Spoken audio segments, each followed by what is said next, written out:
Today in Taipei, a high-profile corporate scandal escalates as a prominent business figure faces a potential 26-year prison sentence on top of time he is already serving.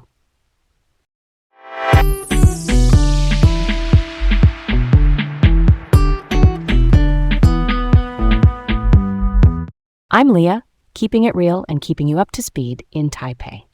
And I'm Garrett, laid back but dialed in. Welcome to Laid Back Local, the news of the day with Leah and Garrett, right here in Taipei. Let's open the book on this. Prosecutors are seeking an additional 26-year sentence for Xin Qing-jing, who is the chair of Core Pacific Group, a local conglomerate known for the Core Pacific Mall, built in 2001.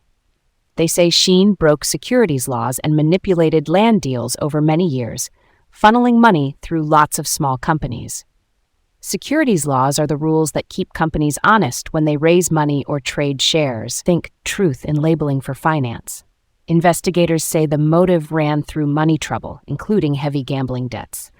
By 2019, the combined debts tied to Xin and Core Pacific had reached about 18.1 billion new Taiwan dollars.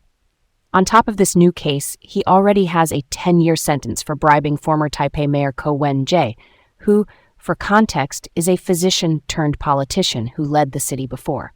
And just this week, the court rejected Xin's appeal against a bail increase to 30 million new Taiwan dollars. Bail is the money someone pays to stay out of jail while a case proceeds. The big picture here points to deep corporate governance failures. That's the system of checks and balances inside a company. And when that fails, misconduct can go unchecked for years. Yeah, that's a curveball. An extra 26 years on top of 10 already is massive. I mean, when leaders at the top play fast and loose, public trust takes a hit. Investors, employees, even regular folks who pass that big dome of a mall, they all feel it. And the surprising part, right, is the gambling angle, that personal risk bleeding into corporate decisions. It's a reminder that strong internal controls are not just paperwork. They're the guardrails that keep a company from veering off the cliff. All right, let's roll on. New Taipei police are preempting a planned scooter protest tied to the opening of the Danjiang Bridge. Quick explainer. Danjiang Bridge is the new cable-stayed span over the Tamsui River, designed to ease weekend congestion between Tamsui, Bali, and routes toward Taoyuan. Activists say the scooter lanes are only 1.6 meters wide, while car lanes are around 2.5 meters, and they argue that is too tight and unsafe for riders, especially when you factor in wind or wobble room. They plan to ride in car lanes to make the point. Police in New Taipei, that's the city jurisdiction around Taipei proper, have warned against it and set up measures to prevent disruption and keep traffic safe. They are coordinating with the Highway Bureau, which manages national-level roads, for rescue operations if needed. And New Taipei's fire department has been training for emergencies specifically because those scooter lanes are narrow. That means timed responses and extraction plans are pre-rehearsed.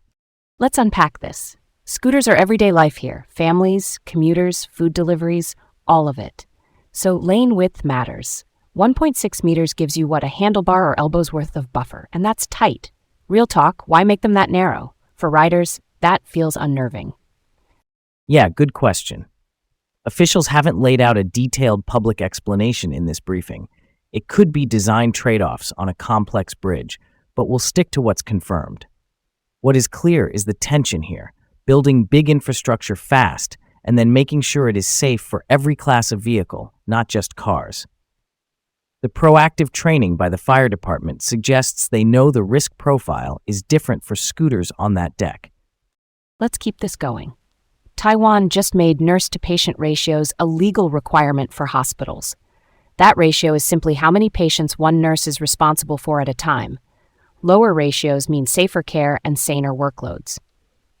Amendments to the Medical Care Act take the staffing targets that the Health Ministry rolled out in March 2024 and give them legal teeth, with a review every 3 years. If hospitals do not meet the ratios, fines range from 50,000 new Taiwan dollars to 2 million new Taiwan dollars depending on hospital level, and repeat violations could even trigger a suspension of services for up to a year. This is a shift from an incentives-only approach to a penalty-backed approach. Nurses have been asking for this for years, and it is about patient safety as much as worker well-being. I'm down for that. Safer ratios usually mean fewer medication errors and better recovery times. From an operations standpoint, hospitals might need to hire more nurses, rebalance shifts, or cap beds on certain wards to stay compliant. That can squeeze budgets short term, but long term, it can reduce burnout and turnover, which are costly too. The scheduled reviews every 3 years. That's smart. It lets the system adjust as demand and training pipelines change. Next up, Taiwan's population declined again in April, the 28th straight month. Total headcount stands at about 23.3 million. Births are lagging behind deaths. The annualized birth rate is 4.26 per thousand people, while the death rate is 8.36 per thousand. There was also a slight net migration loss. We are officially a super-aged society, meaning more than 20% of people are 65 or older. Right now, it's about 20.36%. That has knock-on effects: a smaller workforce, more pressure on pensions and healthcare, and the need for more long-term care capacity. It is not an overnight crisis, but it is a steady headwind for the economy and city planning. That's a thread worth pulling on. One stat that stood out: Lianqiang County, up on the Matsu Islands, actually posted the highest birth rate at 8.92 per thousand. So there are local bright spots, even if the overall direction is down.